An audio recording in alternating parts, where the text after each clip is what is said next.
Dahan-dahan kong tinatanggal ang mga aspile na nagpapanatili sa mabigat at mamahaling belo sa aking buhok. Sa harap ng dambuhalang salamin ng aming silid sa mansyon ng mga Cervantes, tinititigan ko ang aking sariling reflection. Suot ko pa rin ang puting gown na hinaluan ng mga kristal na ako mismo ang nagbayad. Ngayong gabi ang aking kasal kay Paulo. Dapat sana ay ito ang pinakamasayang sandali ng aking buhay bilang isang babae.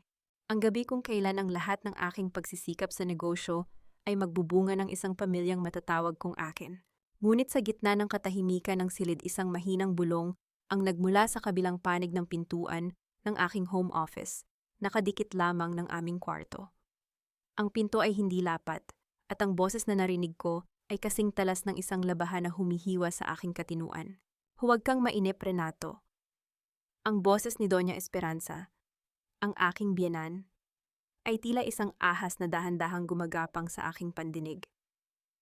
Isang pirma lang ni Mercedes bukas, at sa atin na ang penthouse at ang kumpanya niya. Isipin mo na lang na ang babaeng iyan ang huling pambayad utang natin sa mga pinagkakautangan mo sa kasino. Wala siyang magagawa. Asawa na siya ni Paulo. Naramdaman ko ang paghinto ng daloy ng dugo sa aking mga kamay. Ang lamig na gumapang sa aking gulugod ay hindi dahil sa aircon ng silid, kundi dahil sa isang katotohanang mas malinaw pa sa kristal na nasa aking leeg. Hindi ako ikinasal para sa pag-ibig. Ikinasal ako upang maging isang pirasong karne na ihahain sa mga linta. Walang luha na pumatak sa aking mga mata. Sa halip na manginig na ramdaman ko, ang isang kakaibang kapanatagan ang katahimikan ng isang auditor na nakatagpo ng isang malaking anomalya sa ledger. Dahan-dahan kong ibinaba ang aking suot na diamanteng hikaw sa ibabaw ng mesa. Ang tunog ng pagtama ng hiya sa marmol ay tila isang hudyat ng digmaan na ako lamang ang nakakaalam. Biglang bumukas ang pinto. Pumasok si Doña Esperanza, hawak ang isang baso ng gatas. Ang kanyang mukha ay inukit sa isang mapanlinlang na ngiti ng isang mapagmahal na ina. Sa likod niya ay si Renato na pilit na iniiwas ang tingin sa akin. Ang kanyang mga mata ay puno ng pagkabalisa. "Hija, bakit hindi ka pa nagpapalit ng damit?" wika ni Esperanza habang papalapit sa akin. "Masyado ka namang seryoso. Halika, uminom ka muna nito para makapagpahinga ka. Alam mo namang simula bukas, kailangan mo nang asikasuhin ang mga papeles ng pamilya. Sinabi ko na kay Paulo na kailangan nating ilipat ang ilang assets mo sa pangalan ni Renato para sa protection ng inheritance ninyo." Tinitigan ko siya ng diretso sa mga mata. Ang kanyang mga salita ay puno ng gaslighting, isang dahan-dahang paglason sa aking isipan upang isuko ko ang lahat ng aking pinaghirapan sa ngalan ng pamilya. "Inheritance, mother." Ang boses ko ay kalmado, mababa at walang bahid ng emotion. Akala ko ba ay ang kasal ay tungkol sa pagsasama, hindi sa paglilipat ng titulo ng lupa? Sandaling natigilan si Esperanza. Ang kanyang ngiti ay bahagyang kumitid. "Mercedes, huwag kang maging makasarili.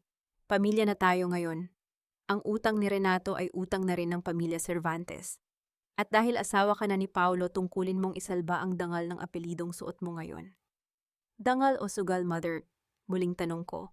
Sa pagkakataong ito, tumayo ako at hinarap sila. Ang aking puting gown ay tila isang baluti sa gitna ng silid. "Anong ibig mong sabihin?" singit ni Renato, ang kanyang boses ay nanginginig sa inis. "Wala kang karapatang magsalita ng ganyan kay mommy. Napakaswerte mo nga. At tinanggap ka namin sa pamilyang ito kahit na isang hamak na businesswoman ka lang na walang pedigree." Isang dahan-dahang ngiti ang gumuhit sa aking mga labi. Isang ngiti na hindi umabot sa aking mga mata. Pedigree. Nakakatawa na ang isang taong baon sa utang sa kasino ang nagsasalita tungkol sa halaga ng isang tao. "Doña Esperanza, Renato, ang akala niyo ba ay pumasok ako sa mansyong ito nang nakapikit? Kinuha ko ang aking cellphone mula sa ilalim ng aking belo. Sa isang pindot, bumukas ang isang encrypted application. Ang screen ay nagpakita ng isang live feed mula sa aking home office. Doon sa monitor, kitang-kita ang bawat galaw nila kanina, ang pagpasok nila sa aking silid-aralan, ang pagtatangka nilang buksan ng aking vault, at ang hawak nilang pekeng dokumento na may pilit na ginagayang pirma ko. Ang akala niyo ba ay ang diamanteng suot ko ang pinakamahalagang bagay sa akin? Bulong ko, habang lumalapit sa kanila. Ang bawat hakbang ko ay tila isang hatol ng kamatayan sa kanilang mga ambisyon. "I am a chief financial officer. My life is built on auditing lies. At kayo ang pinakamalaking unrecorded liability na nakita ko. Mercedes, anong kalokohan ito? Bulyaw ni Esperanza, sinubukang abutin ang aking cellphone. Mabilis kong iniiwas ang aking kamay. Huwag ninyong subukan. Ang bawat salitang binitawan ninyo sa loob ng silid na ito ay kasalukuyan ng naka-upload sa isang cloud server na tanging ang aking legal team lamang ang may access. At sa oras na may mangyari sa akin or sa oras na may isang sentimo na mawala sa aking account. Ang video na ito ay direktang mapupunta sa National Bureau of Investigation. Namutla si Esperanza. Ang kanyang mapanlinlang na maskara ay tuluyan ng gumuho, naglalantad ng isang matandang babaeng puno ng kasakiman at takot. Napasandal siya sa paderang baso ng gatas na hawak niya ay dahan-dahang nanginginig sa kanyang mga kamay. Hindi mo magagawa iyon, asawa ka ni Paulo, nautal niyang sabi. Asawa o, tugon ko ng may malamig na determinasyon. Ngunit asawa rin ako ng aking kumpanya at ng aking sariling dangal. Hindi ako pambayad utang, Esperanza. Ako ang auditor na magpapabagsak sa inyong lahat. Tumalikod ako at naglakad patungo sa bintana, pinagmamasdan ang mga ilaw ng lungsod.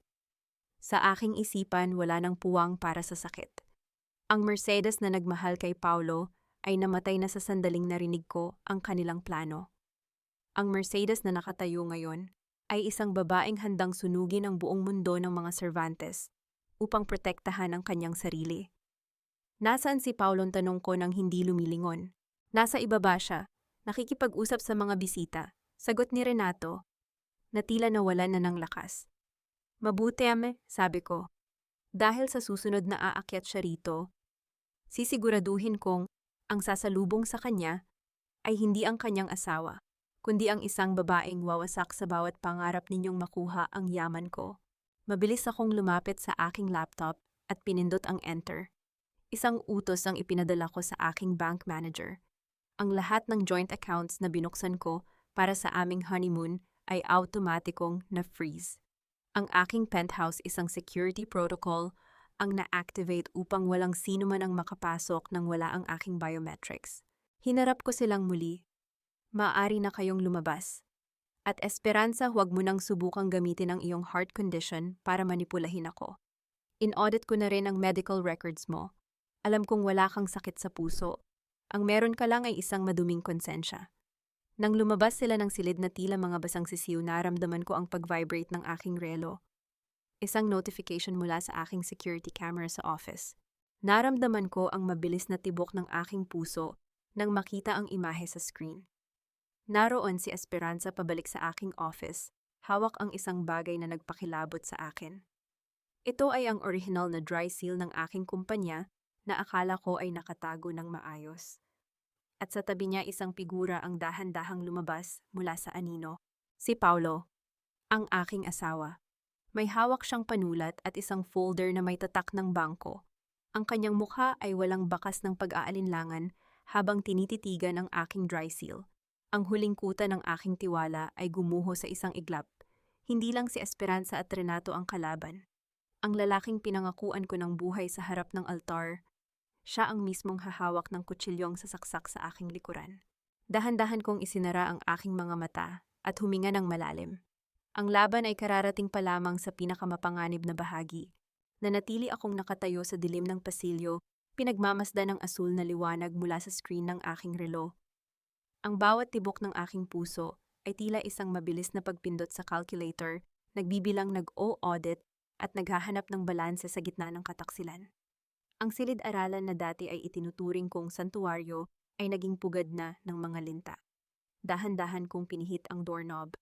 Ang tunog ng tuyong kahoy na humuhubog sa trangka ay tila isang babala sa mga taong nasa loob. Pagpasok ko, ang amoy ng lumang papel at mamahaling pabango ni Esperanza ay sumalubong sa akin. Napatigil si Paulo. Ang kanyang mga mata ay nanlaki at ang folder na hawak niya ay bahagyang nayupi sa higpit ng kanyang pagkakahawak. Ang dry seal ng aking kumpanya ay nakapatong sa ibabaw ng mesa, tila isang tropeyong nanakaw mula sa isang reyna. "On you're here," ang boses ni Paulo ay nanginginig, pilit na hinahanap ang tono ng isang mapagmahal na asawa. Mommy and I were just looking for the insurance papers. Alam mo naman, kailangan nating isecure ang future natin ngayong kasal na tayo. Isang dahan-dahang ngiti ang gumuhit sa aking mga labi. Isang ngiting kasing lamig ng semento. Insurance, Paulo, o baka naman liquidation ng kumpanya ko ang pinaplano nyo.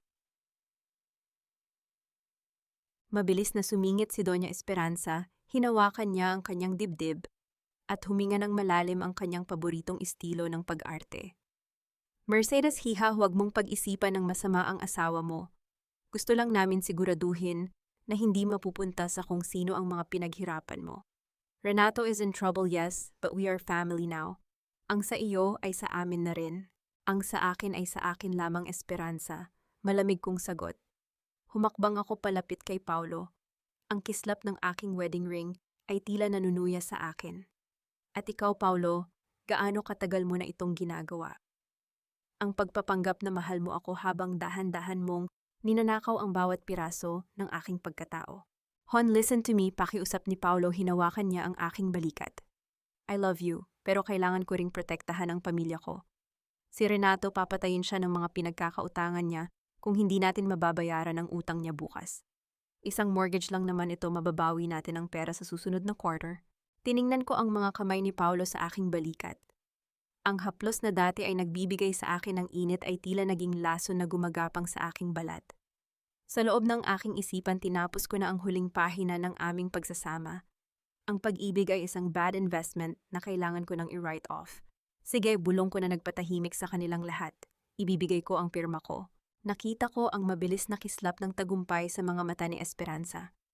Renato, na kanina pa nakatago sa anino, ay biglang lumabas at ngumiti.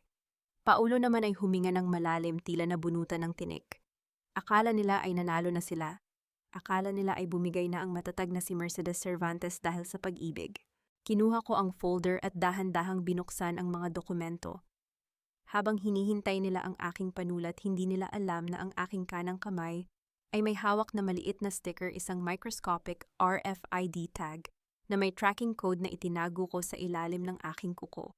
Sa bawat pahinang hinahawakan ko, iniiwan ko ang isang digital na marka na mag-uugnay sa bawat dokumentong ito sa aking server. Sa oras na dalhin nila ang mga papeles na ito sa kahit anong bangko o notaryo, malalaman ko ang bawat lokasyon at bawat taong hahawak nito. Diyan ka pipirma, Hija, turo ni Esperanza, sa linya ng guarantor. Para matapos na ang gulo, pinirmahan ko ang dokumento gamit ang isang estilo na bahagyang naiiba sa aking legal na lagda, isang maliit na kurba sa titik M, na tanging ang aking bangko lamang ang nakakaalam bilang isang signal ng matinding panganib. Ayan, tap at ahan pataytan. Sabi ko habang inilalapag ang panulat. Nakuha niyo na ang gusto niyo. Maaari na ba akong magpahinga? Siyempre, Hon. Thank you for understanding. Sabi ni Paulo, susubukan niya sanang halikan ako sa noo, ngunit mabilis akong umiwas. Huwag ngayon, Paulo, sabi ko habang tumatalikod. Masyadong madumi ang hangin sa silid na ito. Paglabas ko ng office, bumalik ako sa aming silid at ikinandado ang pinto. Hindi ako umiyak.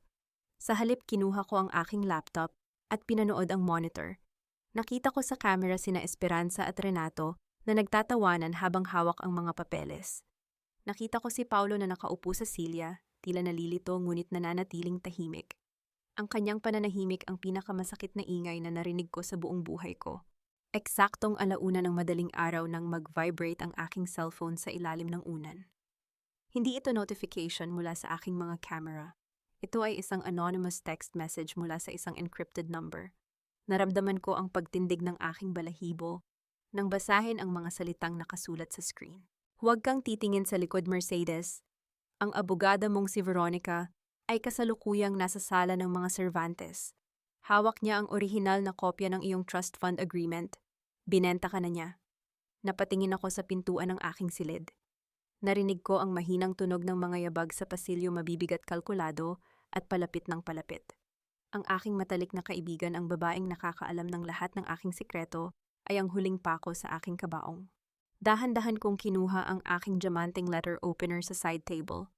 Kung gusto nilang ubusin ang yaman ko, sisiguraduhin kong ang unang bagay na mawawala sa kanila ay ang kanilang katinuan. Ang marahas na pagpihit ng trangka ng pinto ay bumasag sa katahimikan ng aking silid. Nanatili akong nakatayo sa tapat ng bintana, mahigpit ang hawak sa diamanteng letter opener, na tila ba ito ang huling piraso ng aking dangal. Pumasok si Paulo, ang kanyang mga hakbang ay mabibigat puno ng pag-aalinlangan, ngunit ang kanyang mukha ay inukit sa isang huwad na pag-aalala na alam kong bahagi lamang ng kanilang laro. Mercedes, bakit mo ikinandado ang pinto? Ang boses ni Paulo ay malambot, ang klase ng boses na ginagamit niya tuwing may kailangan siyang hingin sa akin. Hon, please understand. Ginagawa namin ito para sa atin. Isang maliit na sakripisyo lang ito para sa pamilya. Renato is my brother and my mother is just worried about our future. Humarap ako sa kanya nang may malamig na tingin. Sa loob ng 4 na pangungusap ng kanyang pagsasalita, nakita ko ang kabuuan ng kanyang pagkatao, isang lalaking hindi kayang tumayo sa sarili niyang mga paa, isang lalaking ang katapatan ay nakatali sa palda ng kanyang ina. Sacrifice, Paulo, o pagnanakaw. Ang boses ko ay kalmado, bawat pantig ay parang patak ng asidong tumutunaw sa kanyang mga dahilan. Ang utang na loob na paulit-ulit ninyong isinusumbat sa akin ay hindi pwedeng ipagpalit sa bawat sentimong pinaghirapan ko bago ko pa man kayo makilala. You married me for my balance sheet, not for my heart. That's not true, sigaw ni Paulo, ang kanyang Taglish ay naging matalas sa inis. I loved you, pero anong gagawin ko? My mother raised me alone, utang ko sa kanya ang buhay ko. And Renato, he's family. Hindi mo ba kayang maging mapagbigay? Napakarami mong pera, Mercedes. Isang kumpanya lang ito, pero ang pamilya natin ay habambuhay. Isang dahan-dahang tawa ang kumawala sa aking mga labi, isang tawang puno ng pait. Ang pamilya na ang turing sa akin ay pambayad utang ay hindi pamilya, Paulo. Isa itong sindikato. At ikaw ang kanilang frontman. Dahan-dahan akong lumapit sa kanya. Ang kislap ng aking wedding ring sa ilalim ng liwanag ng buwan ay tila isang sumpa. Ngayon itatama ko ang audit ng buhay ko. Simulan natin sa pagbaba sa sala. Gusto kong makita kung paano ninyo hahatiin ang perang hindi ninyo pag-aari. Lumabas ako ng silid nang hindi hinihintay ang kanyang sagot. Ang bawat hakbang ko sa grand staircase ng mansyon ay tila tunog ng isang hatol na paparating.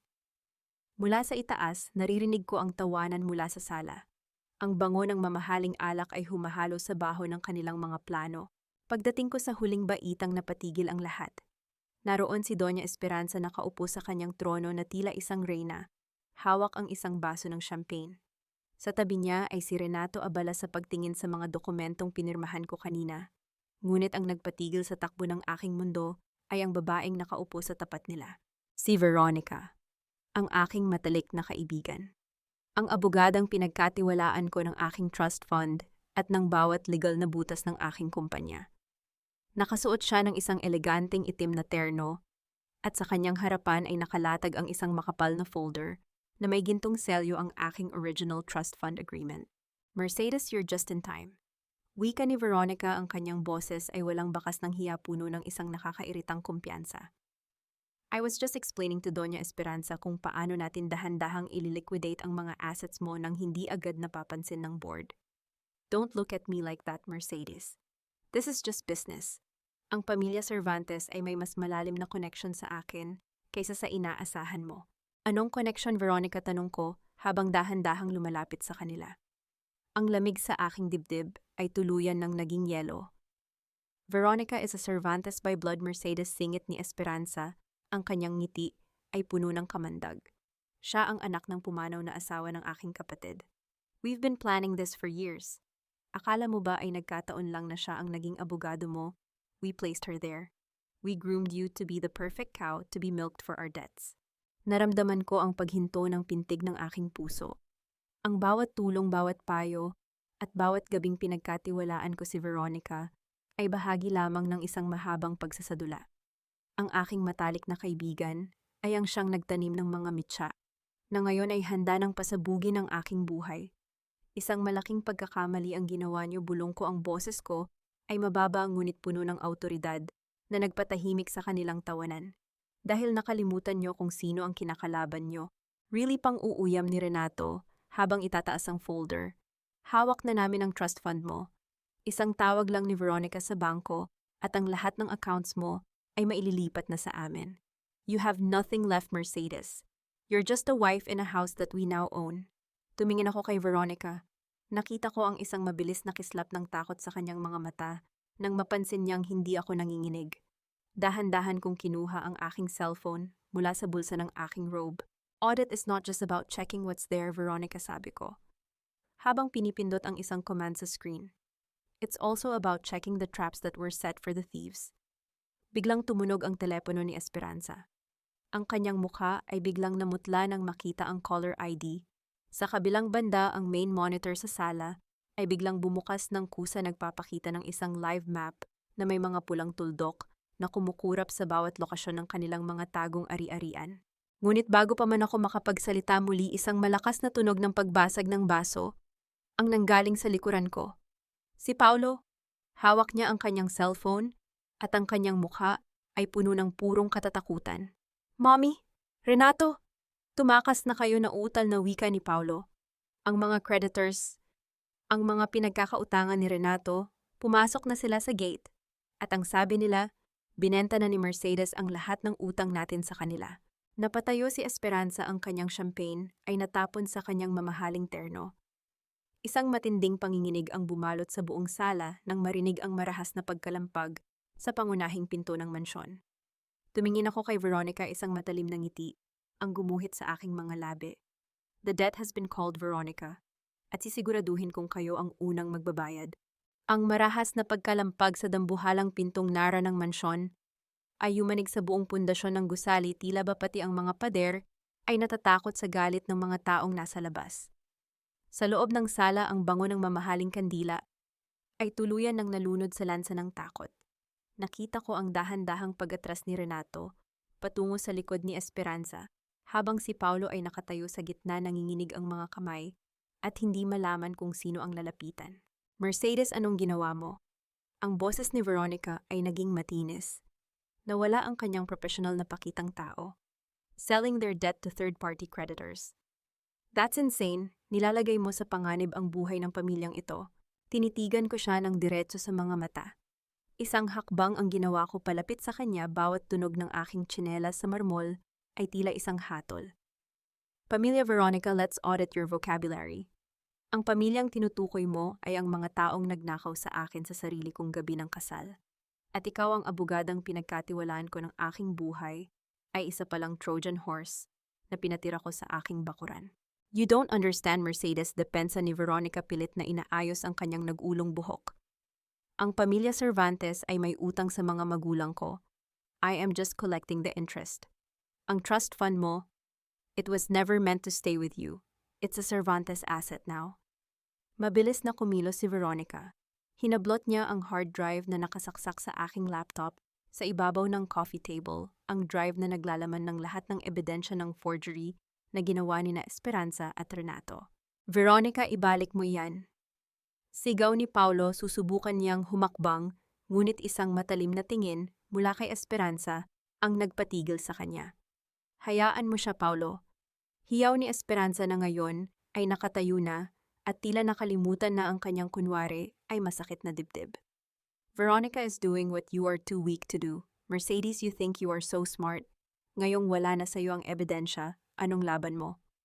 You are just a wife with a signed mortgage and a bankrupt company. Isang dahan-dahang ngiti ang gumuhit sa aking mga labi. Isang ngiting hindi nila inaasahan sa gitna ng pagkatalo.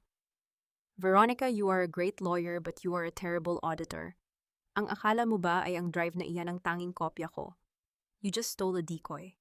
Isang drive na puno ng mga corrupted files na oras na isaksak mo sa kahit anong computer ay magsasend ng automatic signal sa aking IT security team upang i-lock ang bawat system na pagmamay-ari mo. Namutla si Veronica. Ang kanyang kumpiyansa ay biglang naglaho nang marinig niya ang tunog ng pagkabasag ng bintana mula sa silid kainan. Ang mga creditors, mga lalaking naka-leather jacket at may mga matatalim na tingin, ay nakapasok na sa loob ng mansyon. Nasaan si Renato Cervantes? Ang malalim at nakapangingilabot na boses ng pinuno ng mga lalaki ay umalingaw-ngaw sa buong sala. Doon ko nakita ang tunay na kulay ni Veronica. Sa halip na protektahan ang pamilyang sinasabi niyang kalahi niya, mabilis siyang tumakbo patungo sa gilid ng hagdan, bitbit ang folder ng aking trust fund. I have the documents. Hindi ako bahagi ng utang na ito. Hiyaw ni Veronica sa mga lalaki habang itinuturo si Renato. Siya ang kunin niyo, I have the signatures in one click. Mercedes Cervantes is officially a nobody. Tumingin si Veronica sa akin, ang kanyang mga mata ay puno ng purong kasamaan. Goodbye, Mercedes. I'll see you in court if you can still afford a lawyer. Mabilis siyang tumakbo paakyat patungo sa likod na pinto ng mansyon. Ngunit bago pa man siya makalayo, isang matinding gulo ang nangyari. Hinablot ng mga lalaki si Paulo sa halip na si Renato sa pag-aakalang siya ang may hawak ng pera dahil siya ang asawa ko. Paulo, sigaw ni Esperanza, lumuhod siya sa sahig habang pinapanood ang kanyang paboritong anak na kaladkarin ng mga creditors. Mercedes, help him sign the transfer. Give them the condo, isalba mo ang asawa mo. Tiningnan ko si Paulo. Ang kanyang mga mata ay nagmamakaawa, puno ng luha at pagsisisi. Mercedes, please! Naramdaman ko ang pagbigat ng aking dibdib, ngunit hindi ako pwedeng maging martir. Ang bawat sentimo ng aking yaman ay proteksyon para sa aking kinabukasan, hindi pambayad sa kahinaan ng isang lalaking hindi ako kayang ipagtanggol. I have the pen, Mercedes, bulong ni Esperanza. Sa aking tabi niya abot ang dokumento ng paglilipat ng aking main condo at lahat ng aking savings sa pangalan ng pamilya Cervantes upang ipambayad sa mga lalaki. Sign it and they will let him go. Is it the money or your husband? Tumingin ako sa pen, tumingin ako kay Paulo, at pagkatapos ay tiningnan ko si Veronica na kasalukuyang nakatayo sa balcony sa itaas, naghahandang tumakas dala ang aking kinabukasan. Isang matalim na desisyon ang nabuo sa aking isipan. Kinuha ko ang panulat, ngunit bago ko ito ilapat sa papel, isang malakas na tunog ng sirena ng pulis ang narinig mula sa labas. Isang tunog na sadyang na-delay ko ng 10 minuto para masiguradong mahuhuli ang lahat sa loob ng aktong ito. Ngunit ang hindi ko inaasahan ay ang huling salitang binitawan ni Veronica bago siya tumalon mula sa balcony. You forgot one thing, Mercedes. Your father didn't die of a heart attack. He died because Doña Esperanza paid me to change his medication. Nabitawan ko ang panulat. Ang mundo ko na inakala kong balanse na ay biglang bumagsak sa isang mas malalim na kailaliman. Ang bawat salitang binitawan ni Veronica bago siya tumalon mula sa balcony ay tila mga tipak ng yelo na bumaon sa aking utak. Pinatay nila ang tatay ko. Ang lalaking nagturo sa akin kung paano bumuo ng pangarap ay pinatay ng mismong pamilyang pinagkatiwalaan ko ng aking kinabukasan. Naramdaman ko ang paghinto ng pag-ikot ng mundo. Ang bawat tunog sa paligid ay naging isang malabong ugong, ngunit sa gitna ng sakit isang matalim at nakapapasong puot ang sumiklab sa aking dibdib. Mercedes, huwag kang makinig sa kanya. Sinungaling ang babaeng iyon. Ang boses ni Doña Esperanza ay nanginginig hindi dahil sa galit, kundi dahil sa takot na mabunyag ang kanyang pinakamadilim na sikreto. Mabilis siyang lumapit sa akin, pilit na hinahawakan ang aking mga kamay na may kasamang peking luha. Hija, pirirmahan mo na ito. Nakikita mo ba papatayin nila ang asawa mo? Ang anak ko, isalba mo si Paulo. Tiningnan ko si Paulo. Ang lalaking pinakasalan ko sa pag-aakalang siya ang aking magiging sandigan ay kasalukuyang nakaluhod sa sahig, ang leeg ay hawak ng isang malaking lalaking may hawak na patalim. Ang kanyang mga mata ay puno ng takot, tila isang paslit na nawawala sa gitna ng bagyo. Wala siyang ginawa, hindi siya lumaban. Naghihintay lamang siya na isalba ko ang kanyang buhay gamit ang perang pinagpaguran ko. Pera o buhay, ma'am, ang bulyaw ng pinuno ng mga creditors habang dahan-dahang idinidiin ang patalim sa leeg ni Paulo. Wala kaming panahon sa drama ninyo. Isang pirma lang sa transfer ng condo at ng mga accounts at bibitawan namin ang duwag na ito. Huminga ako ng malalim, ang bawat hangin na pumapasok sa aking baga ay tila nagpapatigas sa aking determinasyon. Tumingin ako kay Esperanza, pagkatapos ay kay Paulo. Sa loob ng aking isipan, mabilis na tumatakbo ang aking internal audit. Kung hindi ko ililigtas si Paulo ngayon, mawawalan ako ng nag-iisang testigo laban sa kanyang ina.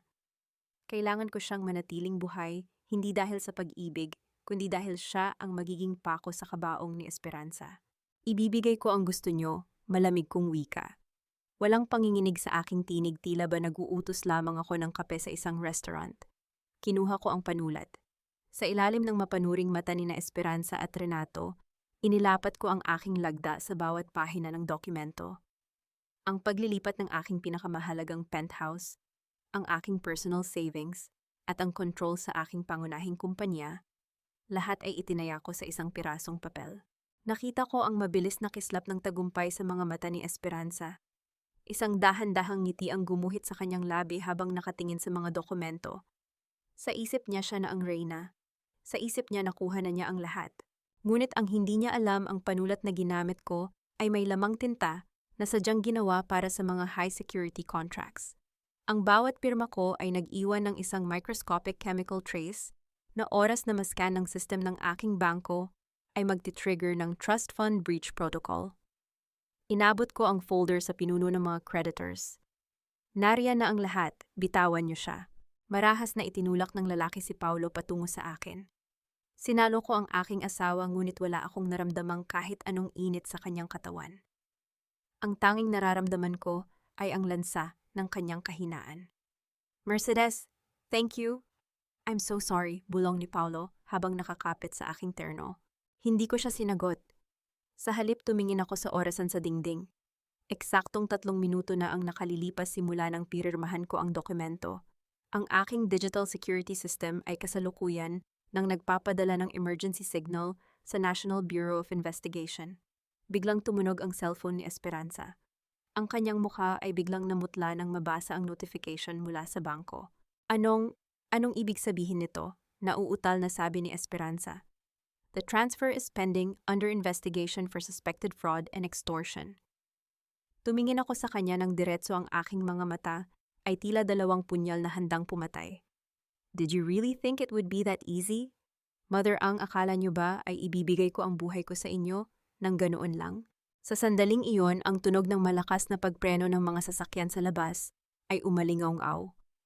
Ang kislap ng mga asul at pulang ilaw ay tumagos sa mga bintana ng mansyon. Ang mga operatiba ng NBI ay nakarating na. Ngunit bago pa man makakilos ang sinuman, mabilis na bumunot ng baril si Renato mula sa kanyang likuran. Ang kanyang mukha ay puno ng purong desperasyon. Walang lalapit. Mercedes, bawiin mo ang report. I process mo ang transfer ngayon din. O sisiguraduhin kong hindi ka na makakalabas ng bahay na ito ng buhay. Hiyaw ni Renato habang itinuturo ang baril sa aking ulo.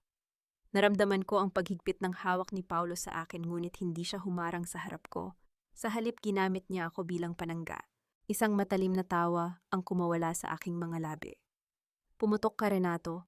Dahil sa bawat bala na ilalabas ng baril mo, mas lalong bibilis ang pagguho ng toring ginto na itinayo ninyo sa dugo ng tatay ko.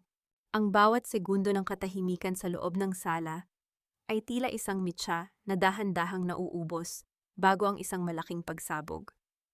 Nakatutok ang dulo ng baril ni Renato sa aking noo, ang kanyang mga daliri ay nanginginig sa gatilyo, habang ang mga pawis sa kanyang mukha ay dahan-dahang pumapatak sa marmol na sahig.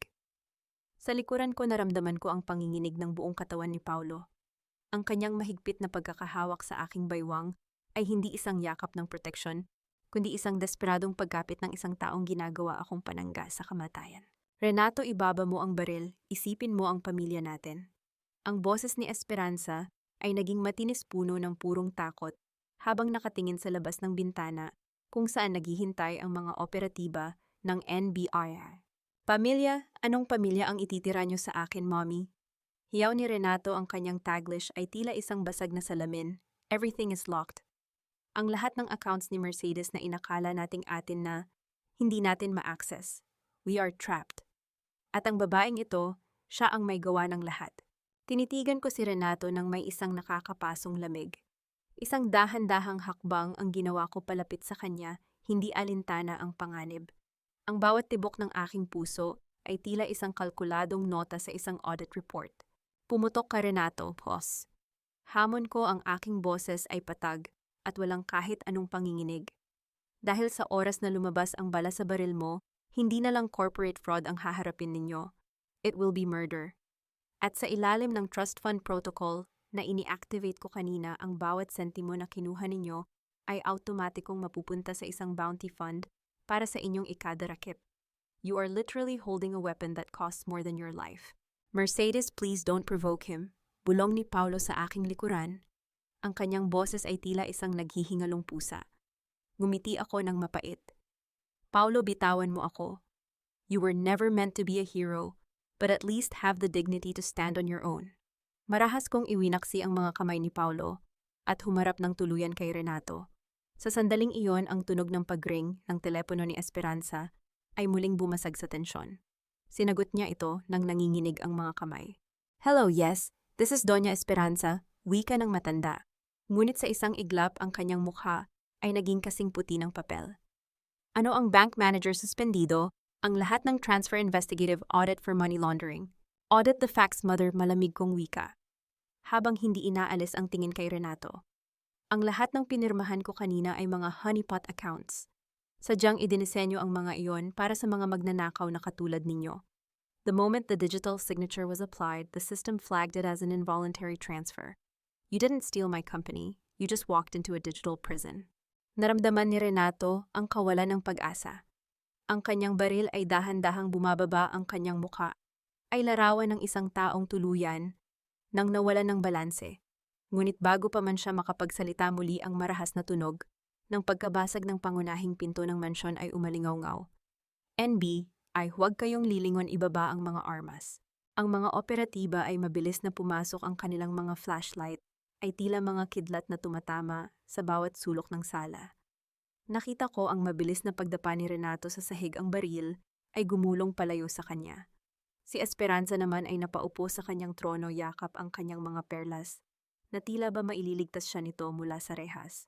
Lumapit sa akin ang pinuno ng mga operatiba. Miss Cervantes, are you all right? I am perfectly fine, officer, sagot ko habang inaayos ang aking nagulong terno. In-audit ko lang ang mga basura sa bahay na ito. Tumingin ako kay Paulo na kasalukuyang nakaluhod din sa tabi ng kanyang kapatid. Ang kanyang mga mata ay punong-puno ng kahihiyan. Isang matagal na sulyap ang ibinigay ko sa kanya, isang sulyap na nagtatapos sa aming kasaysayan. Ngunit sa gitna ng pag-aayos ng mga awtoridad sa mga ebidensya, isang notification ang lumitaw sa aking cellphone mula sa aking private investigator. Naramdaman ko ang paglamig ng aking mga daliri nang basahin ang mensahe. Mercedes si Veronica ay hindi nakatakas. Nahuli siya sa airport, dala ang isang itim na bag. Pero may kasama siyang isang tao na hindi mo inaasahan. Isang taong akala mo ay matagal nang wala sa buhay mo. Ang mansyon ng mga Cervantes na dati ay puno ng halimuyak ng mamahaling kandila at marangyang dekorasyon, ay kasalukuyan ng nababalot ng amoy, ng malamig na bakal, at ng matapang na presensya ng mga awtoridad. Sa gitna ng sala, pinapanood ko ang paglalakad ng mga operatiba ng NBI, habang bitbit ang mga makapal na folder at mga kagamitang elektroniko. Ang bawat hakbang nila sa makinis na marmol ay tila mga tuldok sa isang mahabang pangungusap na nagtatapos sa pagbagsak ng pamilyang ito. Mercedes, pakinggan mo ako, anak, hindi mo kailangang gawin ito. Ang boses ni Doña Esperanza ay nanginginig hindi na dahil sa kanyang kunwaring sakit sa puso, kundi dahil sa purong desperasyon. Nakaposas na ang kanyang mga kamay at ang kanyang paboritong rosaryo ay nalaglag na sa sahig, tila nawalan na ng saysay ang kanyang mga panalangin. Mag-usap tayo ng maayos, pamilya tayo. Isipin mo ang hiya na idudulot nito sa atin. Tinitigan ko siya ng may isang dahan-dahang pag-iling. Hiya, Esperanza, yun lang ba ang inaalala mo? Ang in-audit mo lang ay ang iyong imahe sa lipunan, habang ang in-audit ko ay ang bawat krimen na itinago nyo sa ilalim ng mansyong ito. Ang pamilyang sinasabi mo ay isang huwad na korporasyon na ang tanging produkto ay kasakiman. Lumapit ang pinuno ng mga operatiba, si Agent Reyes. Miss Cervantes, kailangan naming kumpirmahin ang protocol ng inyong trust fund. Sinasabi ng bank manager nyo na ang bawat tangkang paglilipat ng assets kanina ay hindi lamang na-freeze kundi nag-broadcast din ng real-time location ng bawat device na ginamit sa transaksyon. Isang matalim na ngiti ang gumuhit sa aking mga labi. Tama kayo, Agent. Lahat ng aking ari-arian ay nakapaloob sa isang irrevocable trust fund. Sa ilalim ng Section 15 ng aking agreement, anumang pagtatangka na ilipat ang ownership ng walang physical biometric verification mula sa akin sa loob ng aking main office ay automatikong ituturing na criminal extortion. Ang akala nila ay kinuha nila ang yaman ko, pero ang totoo, pinindot lang nila ang kanilang sariling alarm system. Nakita ko ang pagbagsak ng balikat ni Renato habang kinakaladkad siya palabas. Ang kanyang mukha ay puno ng matinding pait, ang kanyang mga mata ay naniningkit sa puot. Ngunit hindi ako nagpadaig. Sa bawat segundo ng kanilang pagkatalo, nararamdaman ko ang katarungang matagal nang ninakaw sa aking ama. Mercedes. Sweetheart, ang mahinang tawag ni Paulo ay nagmula sa aking likuran. Nakaupo siya sa isang silya hindi nakaposas dahil sa kanyang pakikipagtulungan sa huling sandali, ngunit ang kanyang hitsura ay mas malala pa sa isang bilanggo. I'm so sorry. I should have told you earlier. I was just scared to lose my family. Dahan-dahan akong lumapit sa kanya.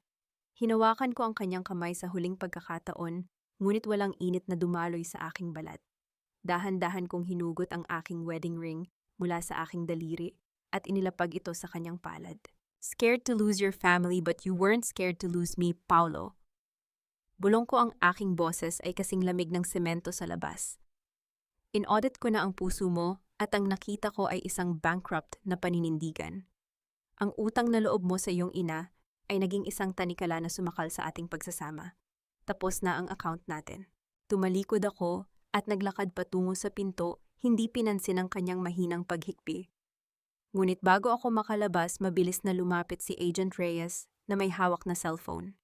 Miss Cervantes, may balita mula sa airport. Nahuli na si Veronica. Pero may kailangan kayong makita. Ang lalaking kasama niya, ang sabi niya siya ang orihinal na biktima ng pamilya Cervantes. Inabot sa akin ni Agent Reyes ang isang litrato mula sa surveillance camera. Ang aking mundo na inakala kong balanse na ay muling yumanig. Sa screen nakita ko si Veronica na nakaposas at sa tabi niya ay isang lalaking may uban na ang buhok ngunit pamilyar ang tindig. Uncle Julian, ang bulong ko ay tila isang hangin na dumaan sa katahimikan. Si Julian Villacorta, ang kapatid ng aking ama na sinabi ni Esperanza na namatay na sa isang aksidente, 10 taon na ang nakalilipas. Ang lalaking kasama ni Veronica ay ang nag-iisang tao na nakakaalam kung nasaan ang mga orihinal na dokumento ng gamot na ginamit upang lasunin ang aking ama. Naramdaman ko ang paglamig ng aking mga kamay. Kung buhay si Uncle Julian kung gayon, ay may mas malalim pang sabutan na hindi ko nahanap sa aking mga audit. Ang laban para sa katarungan ay kararating pa lamang sa pinakamapanganib na pahina. Ang loob ng boardroom ng Cervantes Holdings ay tila isang arena ng mga gladiators, ngunit sa pagkakataong ito, ang mga sandata ay hindi gawa sa bakal, kundi sa mga digital na dokumento at malamig na katotohanan. Nakatayo ako sa dulo ng mahabang mesa, na gawa sa mahogany, pinagmamasdan ang mga mukha ng mga stockholders na puno ng pagkalito at takot. Sa kabilang dulo naroon si Doña Esperanza. Kahit may posas ang mga kamay sa ilalim ng kanyang mamahaling bandana, ay pilit pa ring nagtataas ng noo. Mercedes, ang pag-eskandalong ito ay wawasak sa value ng kumpanya. Ang bulyaw ng isa sa mga matatandang board member. Isang malaking pagkakamali na dinala mo rito ang mga pulis. Ang pagkakamali, sir, ay ang hayaang mamuno ang mga magnanakaw sa loob ng 10 taon. Malamig kong tugon habang dahan-dahan kong inilalapag ang aking tablet sa mesa. Pinindot ko ang play. Ang dambuhalang monitor sa dingding ay nagliwanag. Doon bumungad ang malinaw na footage mula sa aking hidden camera sa office. Kitang-kita ang bawat galaw ni na Esperanza at Renato, ang pagpalit ng mga pahina, ang paggamit ng peking dry seal, at ang pagtawa nila habang pinaplano ang aking pagbagsak. Ang bawat bulong nila ay umaling-awngaw sa buong silid, tila mga sampal na dumapo sa mukha ni Esperanza. That's a fabrication, isang deepfake iyan. Sigaw ni Esperanza, ang kanyang boses ay nanginginig sa desperasyon. Renato, sabihin mo sa kanila, Mercedes is just bitter because she couldn't control our family. Ngunit si Renato ay hindi makapagsalita. Nakayuko lamang siya, tila isang basang sisiw na tuluyan ng nawalan ng balanse. Hindi lang ang kasalukuyan, ang in-audit ko, Esperanza, wika ko habang dahan-dahang naglalakad patungo sa kanya. Ang bawat hakbang ng aking takong ay lumilikha ng isang mabigat na tunog na tila nagbibilang ng kanyang mga huling sandali sa kapangyarihan. In-audit ko rin ang mga anino ng nakaraan. Hudyat ng aking kamay, bumukas ang dambuhalang pinto ng boardroom. Ang tunog ng pagpihit ng trangka ay nagpatahimik sa lahat. Pumasok ang isang lalaki, inaalalayan ng mga operatiba ng NBI. Ang kanyang mukha ay inukit ng hirap at panahon, ngunit ang kanyang mga mata ay naglalabas ng isang pamilyar na talino. Nanigas si Esperanza. Ang kanyang panga ay dahan-dahang lumaylay at ang kanyang mukha ay naging kasing puti ng pader. Jai, Julian, buhay ako, Esperanza. Ang boses ni Uncle Julian ay paos ngunit puno ng awtoridad.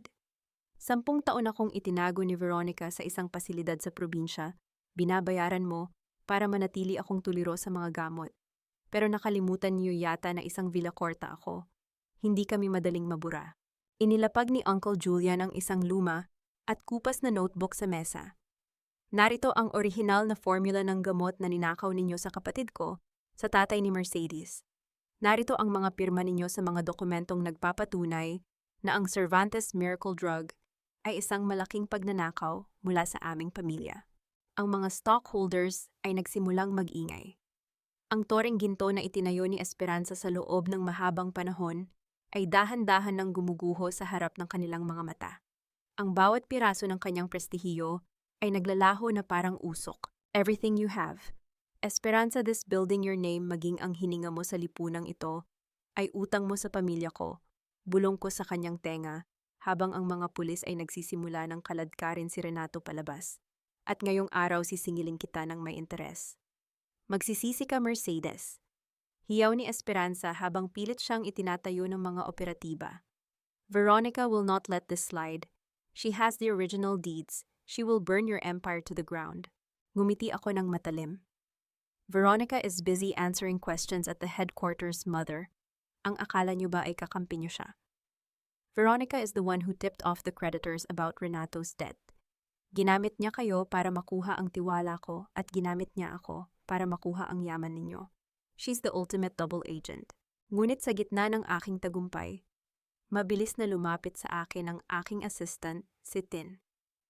Hawak niya ang kanyang cellphone at ang kanyang mukha ay puno ng matinding kaba. Ma'am, may problema, bulong ni Tin.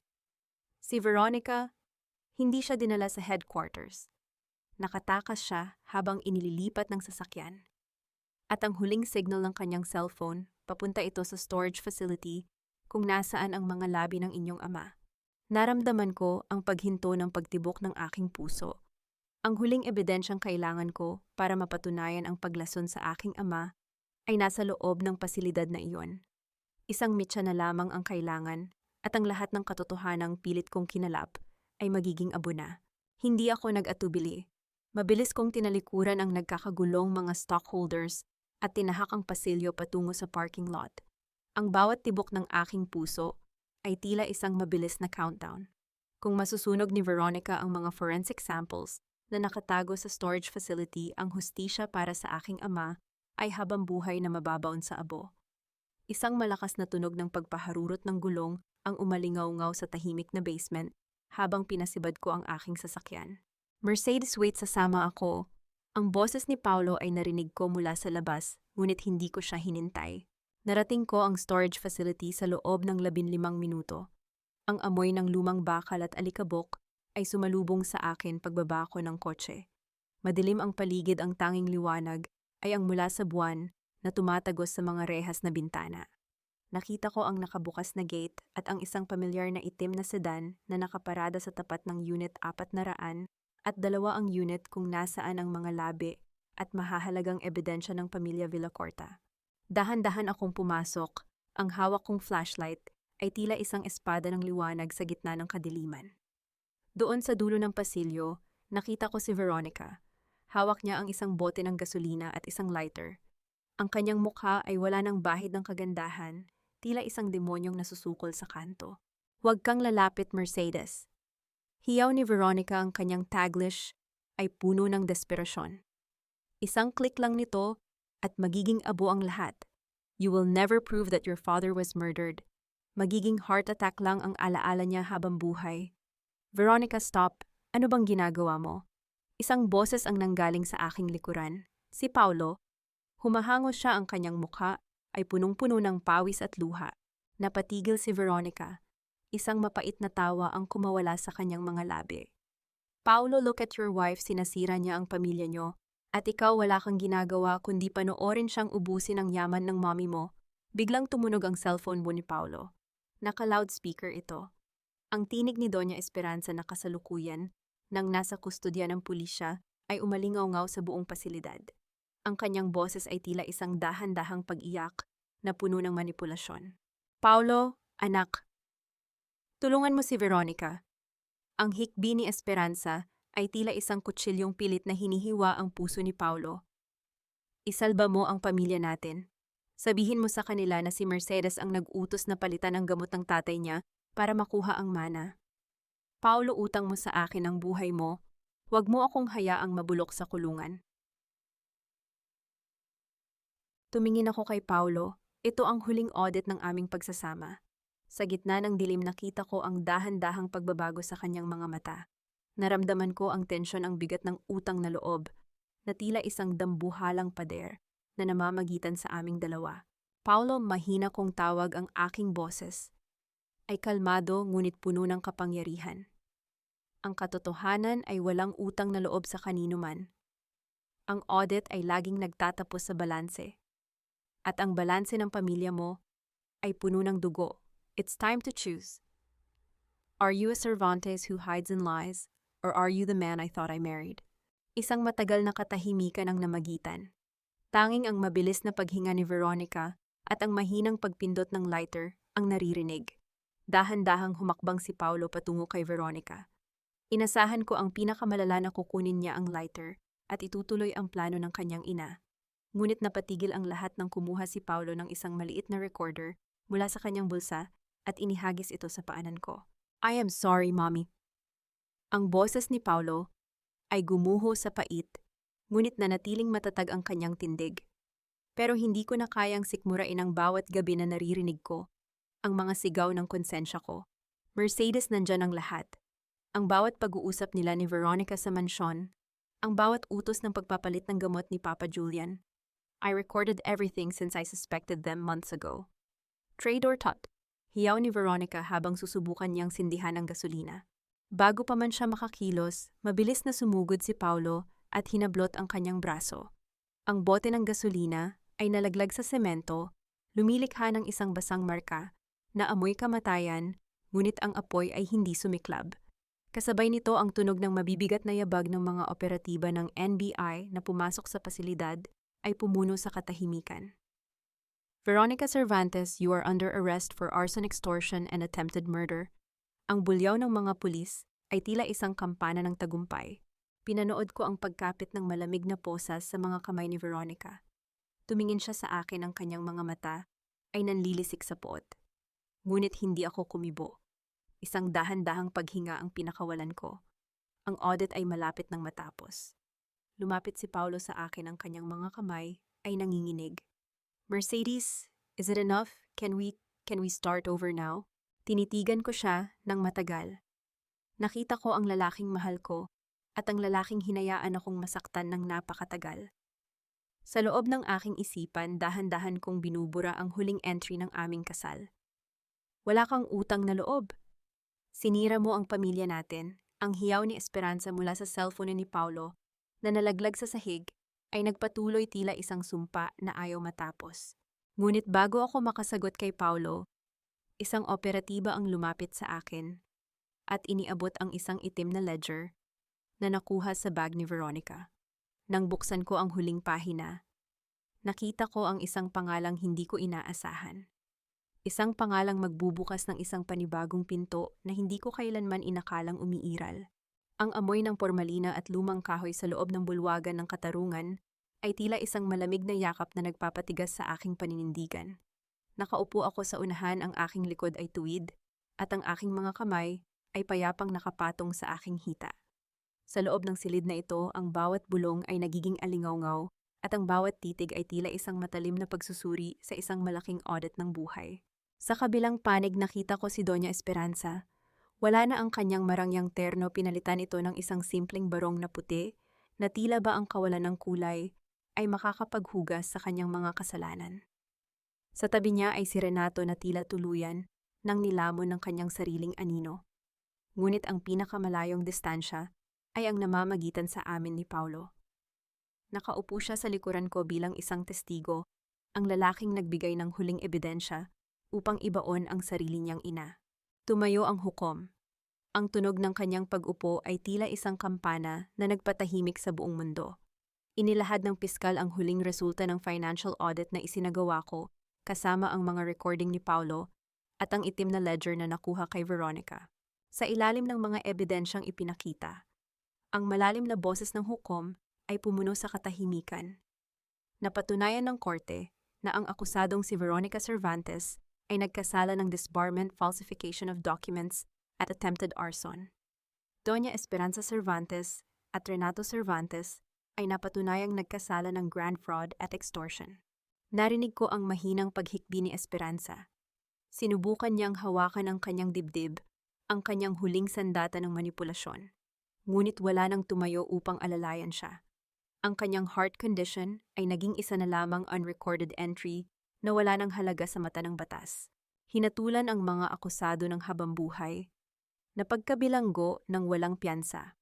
Ang huling hatol ng hukom ay umalingaw-ngaw kasabay ng pagpukpok ng maso sa mesa. Ang tunog ng kahoy na tumama sa kahoy ay tila isang pinal na lagda sa isang saradong libro. Dahan-dahan akong tumayo habang kinakaladkad na ng mga pulis ang aking biyanan at si Renato. Ang tunog ng malamig na bakal ng posas na nagkikiskisan sa kanilang mga pulso ay ang pinakamasarap na musikang narinig ko sa loob ng maraming taon. Lumingon si Esperanza sa akin, ang kanyang mga mata ay nanlilisik sa puot, ngunit ang tanging ibinigay ko sa kanya ay isang malamig at blangkong tingin. "The audit is closed, mother." Bulong ko sa aking isipan. Sa labas ng courtroom sa ilalim ng matinding sikat ng araw na tila naglilinis sa dumi ng nakaraan, hinarangan ako ni Paulo. Ang kanyang mukha ay larawan ng isang taong nawalan ng lahat, ang kanyang pamilya, ang kanyang dangal, at ang kanyang asawa. "Mercedes, please." Pakiusap ni Paulo, ang kanyang boses ay nanginginig. "Ginawa ko ang lahat. Pinili kita. Testigo ako laban sa sarili kong dugo. Hindi ba sapat iyon? Can we start over kahit sa isang maliit na apartment lang malayo sa lahat ng ito?" Tinitigan ko ang kanyang mga mata. Nakita ko ang pagsisisi, ngunit nakita ko rin ang parehong kahinaan na nagpahintulot sa kanyang pamilya. Nasaktan ako ng napakatagal. Ang pag-ibig ay hindi isang pautang na pwedeng bayaran ng isang huling sandali ng katapangan. "Paulo, ang ginawa mo ay hindi para sa akin. Ginawa mo iyon para sa iyong sariling konsensya." Ang boses ko ay kalmado, ngunit may pinal na tono. In-audit ko ang pagsasama natin at ang nakita ko ay isang malaking deficit ng tiwala. Ang pag-ibig na walang paninindigan ay isang toxic asset na kailangang i-liquidate. Dahan-dahan kong kinuha ang aking kaliwang kamay. Hinawakan ko ang gintong singsing sa aking palasingsingan, ang simbolo ng aking pagiging Cervantes, na tila naging isang mabigat na tanikala. Sa isang dahan-dahang galaw, hinugot ko ito at inilapag sa kanyang palad. "The marriage is void, Paulo. Just like the contracts they tried to forge," sabi ko habang tumatalikod. Naglakad ako patungo sa aking sasakyan nang hindi lumilingon. Narinig ko ang kanyang mahinang pagtawag sa aking pangalan, ngunit ang tunog ng pagsara ng pinto ng aking sasakyan ang tuluyang nagtapos sa aming ugnayan. Habang umaandar ang sasakyan palayo sa gusali ng korte, muli kong binuksan ang itim na ledger ni Veronica sa huling pahina.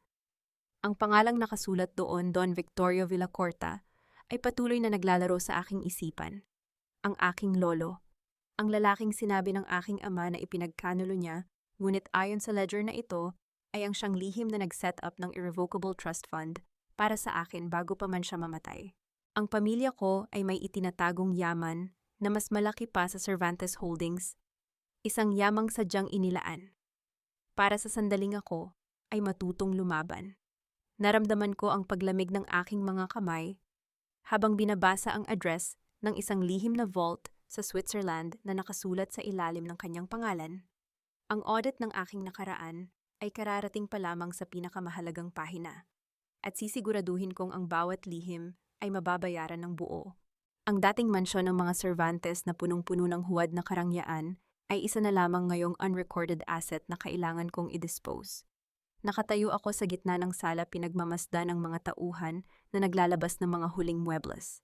Ang bawat hakbang ko sa loob ng bahay na ito ay hindi na nagdadala ng bigat ng pasakit, kundi ang gaan ng isang pusong sa wakas ay nakahanap ng tamang balanse. Ang lahat ng kagamitang binili gamit ang nakaw na yaman ay kinumpiska na ng korte, at ang mismong mansyon ay nakatakda ng ibenta upang pondohan ang aking itinatayong pundasyon. Pumasok si Uncle Julian sa sala, bitbit ang isang envelope na naglalaman ng mga travel documents namin patungong Switzerland. "Mercedes, hihahanda na ang lahat. Ang appointment natin sa bangko sa Zurich ay nakaset na para sa susunod na linggo." Sabi ng mga lawyers, ang lihim na vault ni Don Victorio ay naglalaman hindi lamang ng mga ginto, kundi ng mga original na patent ng gamot na ninakaw ni Esperanza. Ito ang magpapatunay na ang pamilya Villacorta ang tunay na nag-ambag sa medisina, hindi ang mga Cervantes. Salamat, Uncle Tot. Sagot ko, habang dahan-dahang inaayos ang aking blazer. Gusto kong siguraduhin na bago tayo umalis, wala nang anumang tanikala ang mag-uugnay sa akin sa pangalang ito. In-audit ko na ang bawat aspeto ng buhay ko rito at handa na akong i-write off ang bawat alaala. Eksaktong 10:00 ng umaga nang dumating si Paulo sa harap ng mansyon. Hindi na siya pinayagang pumasok ng mga security guards na ako na mismo ang nagpapasweldo. Lumabas ako upang harapin siya sa huling pagkakataon. Wala na ang mamahaling kotse niya, wala na ang kanyang kumpiyansa. Nakasuot na lamang siya ng simpleng t-shirt at maong ang kanyang mga mata ay maputla at puno ng pagsisisi na wala ng halaga sa aking paningin. Mercedes, sandali lang, pakiusap ni Paulo habang iniaabot ang isang sulat. Hindi ko hinihiling na patawarin mo ako agad, pero gusto ko lang malaman mo na ang lahat ng shares ko sa Cervantes Holdings ay formal ko nang isinuko sa pangalan mo. I want you to have everything. Wala na akong kailangan kundi ang malaman na ligtas ka. Tinitigan ko ang dokumentong inabot niya. Sa mata ng isang auditor, isa itong dahan-dahang pagtatangka na linisin ang isang maruming ledger. Ginagawa mo ba ito dahil mahal mo ako, Paulo, o dahil gusto mong bawasan ang bigat ng hiya na nararamdaman mo sa harap ng publiko? Malamig kong tanong. Ang yaman ay hindi nakakabili ng kapatawaran. At ang pagsuko mo ng shares, it's a logical move for a bankrupt soul. Hon, please, Nay. Don't be so cold, man. Bulong niya, pilit na hinahawakan ang dulo ng aking kamay. Mabilis kong binawi ang aking kamay at inilabas ang divorce decree na kapipirma lamang ng huwes kaninang madaling araw. I am not your hon anymore, Paulo. I am Mercedes Villacorta. At ang dokumentong ito ang nagpapatunay na ang ating merger ay opisyal ng liquidated. Don't look for me. Ang buhay ko ay hindi na bukas para sa mga taong hinayaan akong masunog sa loob ng sarili kong tahanan. Tumalikod ako at naglakad palayo habang narinig ko ang mahinang tunog ng kanyang pagluhod sa semento. Hindi ko siya nilingon. Ang bawat hakbang ko patungo sa aking bagong sasakyan ay tila isang deklarasyon ng kalayaan. Ang sikat ng araw ay tumama sa aking mukha, nagbibigay ng init na hindi nanggagaling sa ibang tao, kundi sa sarili kong paninindigan. Habang umaandar ang sasakyan palayo sa mansyon, binuksan ko ang aking cellphone upang tignan ang aking bagong business registration. Villacorta Legal Shield and Trust. Isang kumpanyang ang layunin ay protektahan ang mga kababaihan mula sa mga linta na katulad ng mga Cervantes. Isara mo ang bintana, Mercedes. Wika ni Uncle Julian habang pinagmamasdan ang papalayong mansyon. Masyadong maalikabok ang nakaraan. Ngumiti ako ng matalim. Actually, Uncle, masarap lang hapin ang hangin kapag alam mong wala ka ng utang sa kahit na sino. Ngunit sa gitna ng aking katahimikan, isang tawag mula sa isang unknown international number ang pumasok sa aking encrypted line. Nang sagutin ko ito, isang malamig at misteryosong boses ng isang babae ang narinig ko. Mercedes Villacorta. Akala mo ba ay natapos na ang audit sa Swiss Vault? You have no idea kung anong klaseng dumi ang itinago ng lolo mo para protektahan ka. Magkita tayo sa Zurich. Kung gusto mo pang mabuhay ng mapayapa. Naramdaman ko ang paghigpit ng hawak ko sa manibela. Ang audit ng aking buhay ay tila may isang nakatagong chapter na hindi ko inaasahan. Ang Switzerland ay hindi lamang pala lugar ng katarungan, kundi isang panibagong arena ng digmaan. Ang hangin sa Zurich ay kasing talas ng isang bagong hasang scalpel malamig at tila nag-a-audit sa bawat hiningang inilalabas ko. Nakatayo ako sa harap ng isang dambuhalang gusali na gawa sa salamin at asero ang headquarters ng isa sa pinakamalaking pribadong bangko sa Switzerland. Kasama ko si Uncle Julian na ngayon ay maayos na ang tindig at suot ang isang dekalidad na Amerikana. Wala na ang bakas ng pasyenteng tuliro. Ang nakikita ko na ngayon ay ang isang Villacorta na handang bawiin ang nararapat sa amin. Mercedes, are you ready, Pop? Tanong ni Uncle Julian habang hinihintay namin ang bank representative. I was born ready, Uncle. Sagot ko habang dahan-dahang inaayos ang aking suot na relo. Ang bawat numerong tatalakayin natin sa loob ay hindi lang halaga ng pera. Ito ay halaga ng bawat luhang ibinuhos natin habang ang mga Cervantes ay nagpapakasasa sa nakaw na yaman. Pagpasok namin sa private vault room, ang katahimikan ay tila isang banal na dambana. Walang ingay ng lungsod, tanging ang mahinang tunog ng pagpihit ng mabigat na bakal na pinto ang umaling-awngaw sa silid. Sa loob isang maliit na kahon, na gawa sa matigas na mahogany ang nakalagay sa gitna ng mesa. Ito ang iniwan ni Don Victorio Villacorta. Nang buksan namin ang kahon, hindi ginto ang bumungad sa akin. Ito ay mga makakapal na dokumento, ang orihinal na patent ng bawat gamot na ipinagmalaki ng Cervantes Holdings sa loob ng 2 dekada. Ngunit may isang liham sa itaas ng mga papeles, sulat kamay ng aking lolo. Mercedes aking apubas ako sa aking isipan habang dinarama ang bawat titik ng tinta. Alam kong darating ang araw na babasahin mo ito. Itinago ko ang mga ebidensyang ito hindi dahil sa takot, kundi dahil kailangan mong matutong lumaban gamit ang sarili mong talino. Ang pamilya Cervantes ay mga linta, ngunit ang yaman na nakatago sa iyong kaisipan, ang tanging bagay na hindi nila mananakaw. Gamitin mo ang mga patent na ito upang itayo ang katarungan na ipinagkait sa iyong ama. Naramdaman ko ang isang matinding kurot sa aking puso, ngunit sa pagkakataong ito, hindi ito sakit. Ito ay purong lakas. Ang misteryosong tawag na natanggap ko sa airport, ito ay mula sa personal na abogado ni Don Victorio na matagal nang naghihintay sa aking pagdating upang tignan kung karapat-dapat ba akong humawak sa ganito kalaking responsibilidad. I passed the final audit. Pagkalipas ng ilang buwan, bumalik ako sa Pilipinas. Ngunit hindi na ako ang Mercedes na naging biktima ng pamilya Cervantes. Ngayon ako na ang chairperson ng Villacorta Global Pharmaceuticals. Gamit ang mga orihinal na patent mula sa Switzerland, tuluyan kong pinabagsak ang anumang natitirang value ng mga Cervantes. Ang kanilang kumpanya ay tuluyan ng na-liquidate at ang bawat sentimong nakuha ko sa kanila ay ipinantayo ko ng Villacorta Legal Shield and Trust.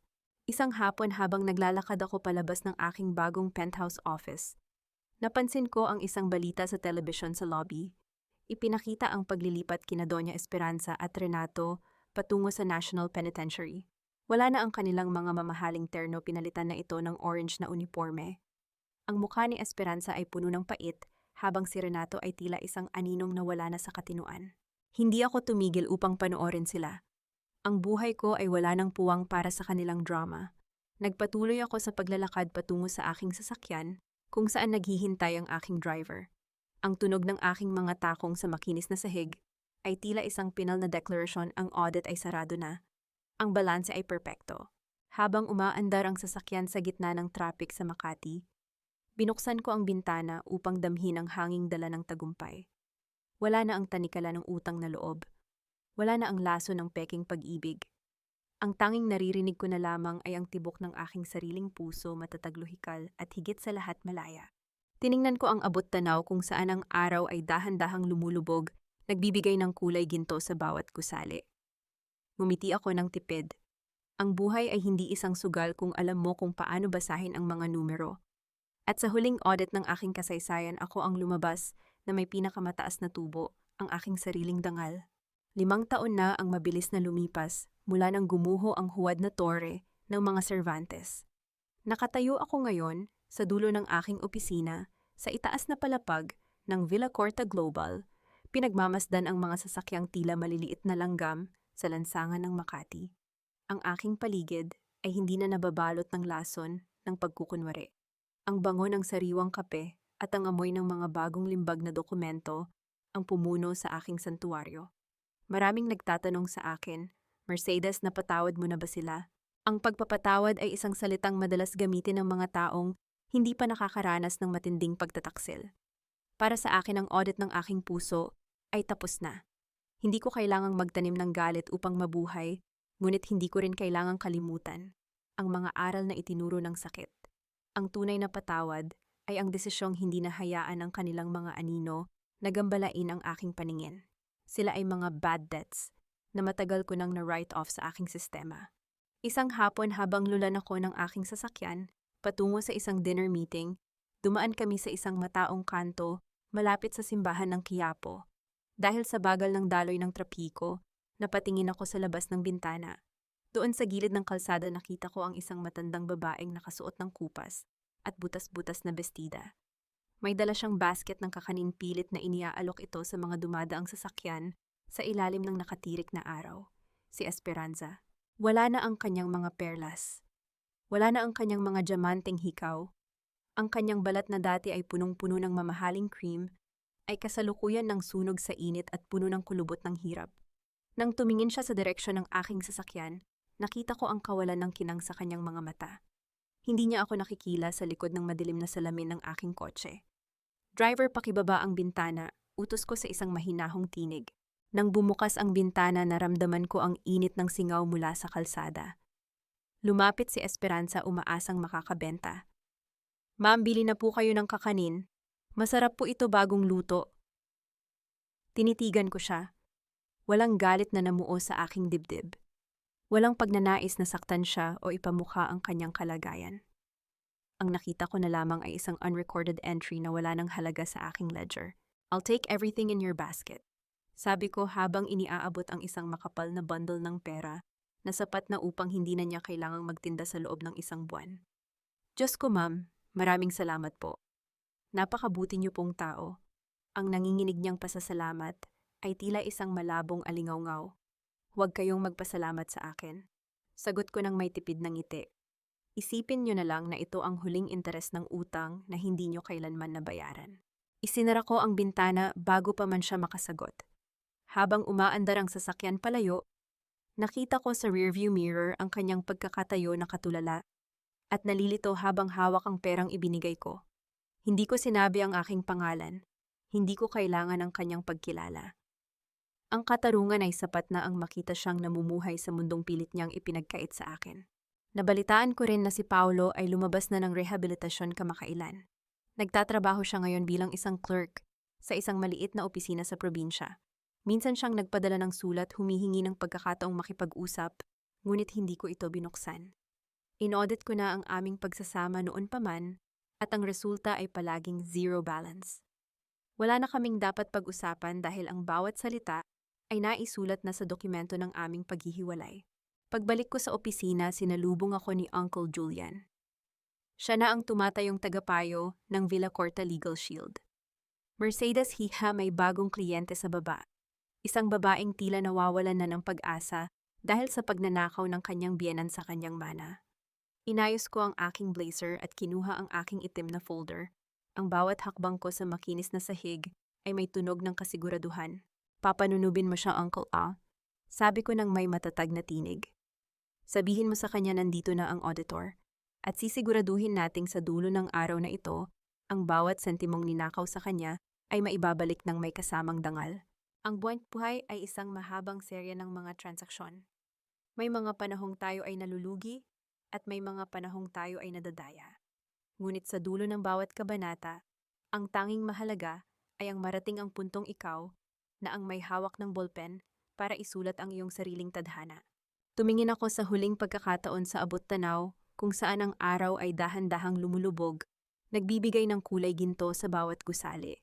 Tapos na ang gabi ng pagtitiis. Ang audit ay opisyal ng sarado, at sa wakas ang aking buhay ay nasa perpektong balanse.